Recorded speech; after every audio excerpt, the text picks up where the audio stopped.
คนสบายดีตอนเที่ยงทุกคนมื้อนี้ก็บ่ได้เข้าป่าทุกคนลงน้ำมื้อนี้ลงบนน้ำลงหาปลามื้อนี้อยู่ห้วยเสือกทุกคนมากับร้านเคย2 คนนี่แหละเขามาแต่และสารวัตรบ่ได้นี่เคยอืมเพิ่นพอดีเห็นนี่อยากอายกล่องนะนี่ได้อุปกรณ์เฮาจะนอนจะเข้ากล่องปะเทาอีกเด้อตัวนี้อุปกรณ์ของเฮาใส่แล้วแนวอันนั้นกินน้ำเด้ โอ้นั่นแหละน้ำมีอุปกรณ์ของเราเต็มอุปกรณ์ของเราเต็มเนาะทั้งมีเหล้ามียาทานเคยเอาไปเบิ้งถาเบิ้งน้ำกันทุกคนไปทุกคนไปนี่เขาก็ลงมาหน่อยวันไหมโอ้ถาเบิ้งทีมงานเขาสิได้จักโตมื้อนี้มากับร้านเคยโอ้น้ำนี่ก็ฝุ่นห่วยมาเสือกมุดแถวนี้เลยล่องแถวนี้ก่อนแล้วก็จะไปวางเทิงแล้วนี่เบิดปืนชุดนะเอามีเบิดอะไรไหมไม่ลงดิลงแล้วไหมเลยญาติยังเลย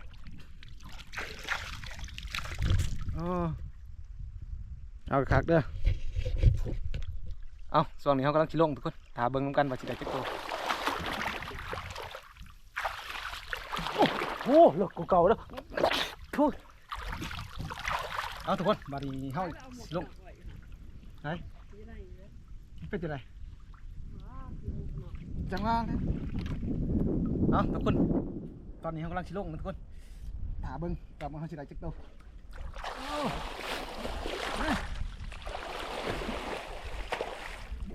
อะไรลืมใส่หน้ากากโอ้โหไม่เนี่ยโอ้ตายแล้วลืมใส่หน้ากากเอาของผมจะนำดิของผมจะนำเลยผมเท้าเลยเดี๋ยวคนอะไรเนี่ยเขามาเริ่มใหม่ทุกคนบางยานเขาลืมใส่หน้ากากโดดลงไปเลยนี่โอ้เบื่อจะได้ปลาตัวนึงทุกคนตาเสียก้อยก็เบื่อตรงการพาชิได้จักตัว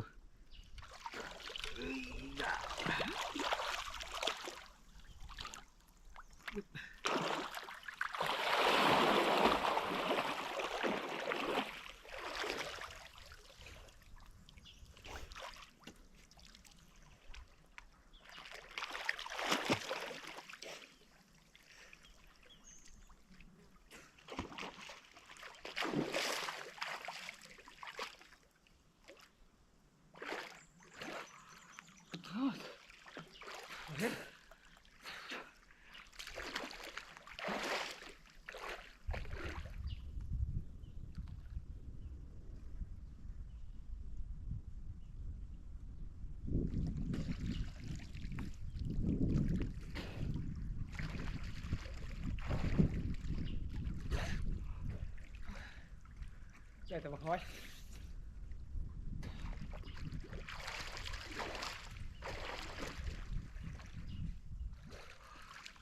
ลุด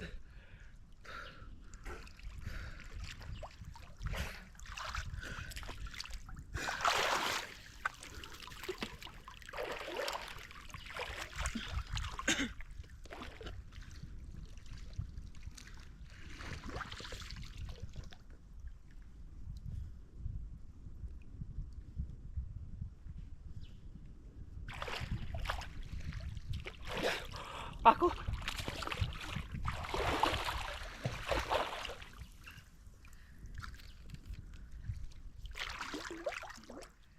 ขึ้นมาเลยบุไรโฟโต้ได้ว่าบุไรก็ได้ป้ากดหน่อยตัวเดียวแล้วมาได้ถ่ายทุกคนเบิ่งใหญ่บ้างก่อนเอ้ยโอ้โดงคือเก่าแหละใหญ่บ้างหาซองตำขี้เหอะแล้ววันเนาะพอเอาได้ปลาขาวมากินหางมอะไรยังงุ่มมาคอยไปสั่นแล้วน้ำก็ไปเลิกก็ตื่นหนึ่งตัวปลามันอย่างนี้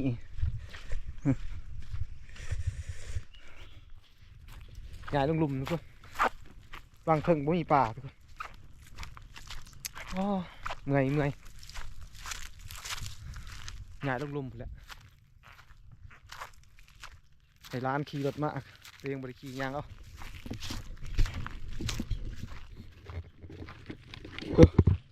ดุมไปแล้วทีมงานเขาก็ขี่รถไปนะไอ้ร้านขี่ไปเย็บ ไงว่างบ่เอาทุกคนบัดนี้ตัวประมาณนะซองปลาซองหยังกับบ่ได้บักห้อยกับพ่อปานนั้นแหละ นี่หอยกูได้เก็บ เลๆอยู่บักห้อยก็ได้ลูกร้านเขาเก็บอยู่พ่อได้มาแกงจะประกาศมาแล้ว หอยลำคนเนาะ ห้อยจูบปะกันห้อยจูบมันช่องอร่อยคันอยู่แถวนี้มันมีใส่มันอยู่ในใส่โอ้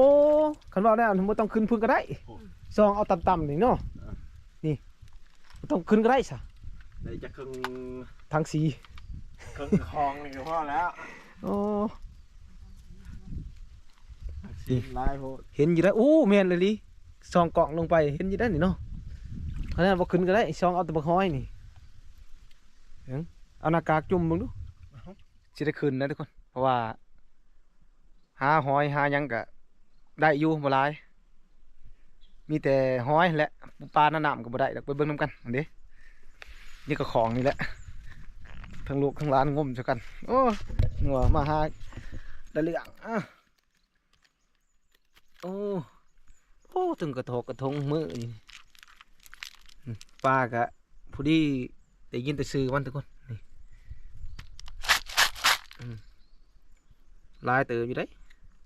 มีแต่หอยพอได้อันนั้น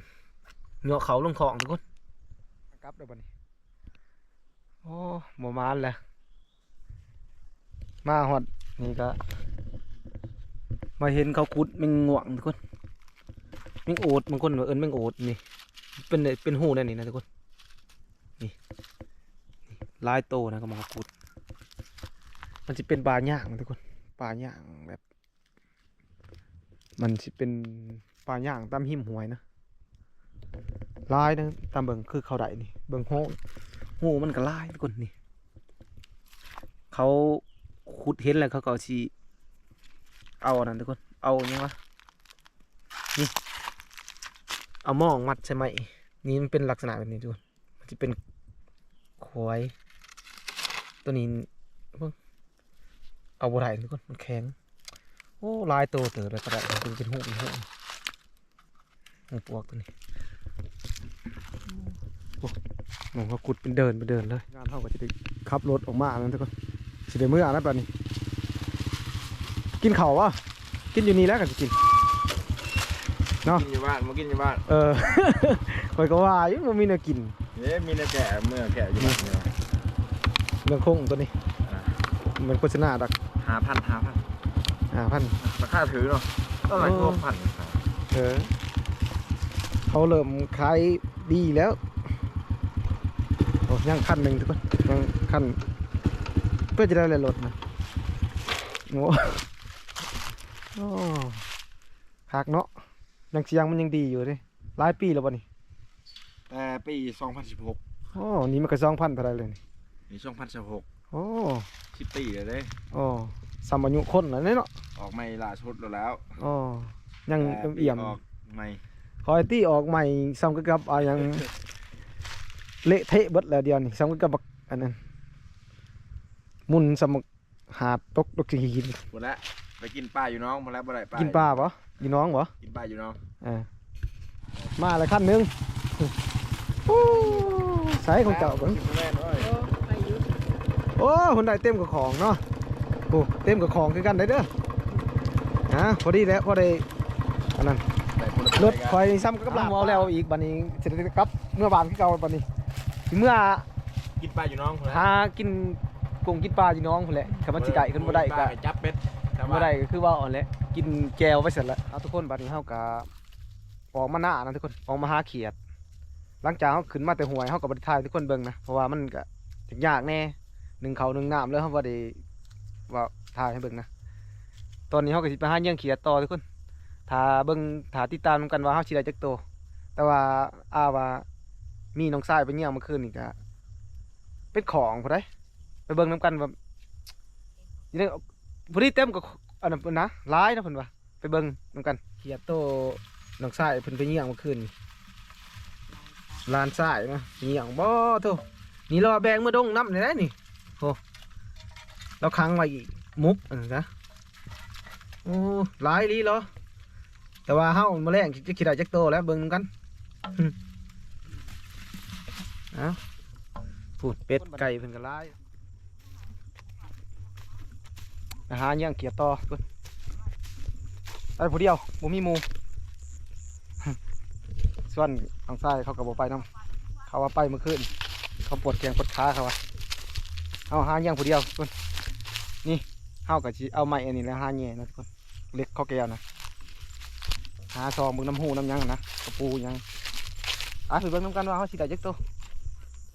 โอ้ตอนนี้ก็ดึกละ คันบ่หาก็บ่มีแนวกินคนเด้อลงหวยก็บ่ได้ได้แต่กระปุกได้แต่บักหอย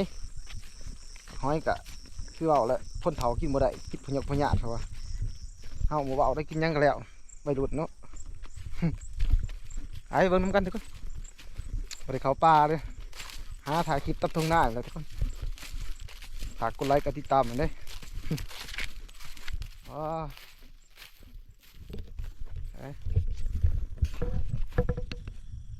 นี่ทุกคนแล้วโอ้มันสิออกมาเลยออกมาแล้วทุกคนเหยับนี่โอ้เกือบบ่ได้แล้วเนาะมาแล้วทุกคนเต็มหนึ่งเหนียวก่อนนี่โตให้ขมเมาอยู่นี่จะได้เอาวะ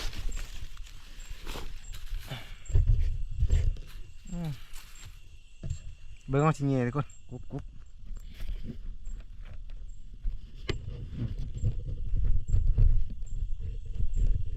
นี่ปุ๊บเรียบร้อยนี่ได้กบเลยตัวนึงนี่ร้อยเด้อกบได้ตัวนึงเอาทุกคนเขาก็มาหอดเที่ยงมาทุกคนโอ้เมื่อยได้หลายเติบอยู่ทุกคนพอได้ปีงเสาอยู่ตอนจับผมเลยบริทายทุกคนเบิ่งนะเพราะว่ามันก็ยากจะกิจับเกียบจะกิจับกล้องจกออกมาอะไรเริ่มอีกอันนะมีแต่ว่าถ่ายน้อยๆเดียวนะทุกคนเอ็นนั่นแหละได้กบหน่อยตัวนึงแล้วก็เขียดหมูกับมีตัวใหญ่แล้วล่ะพอได้ปีงพอได้ตำอยู่เลยพอได้ตำใบเขานี่มาเบิ่งน้ำกันเขียดเท่าใดนี่ทุกคนนี่กบตัวของกอเอานี่ดินี่กบตัวนี้เขียดก็มีตัวใหญ่แล้วล่ะโอ้นี่ตัวเรืองอยู่หาเงี้ยเอาน้ำหูนะทุกคนนี่เขียดมันตัวใหญ่นะนี่กบได้ลายโตนะทุกคนจำนี่คักปีกเนาะ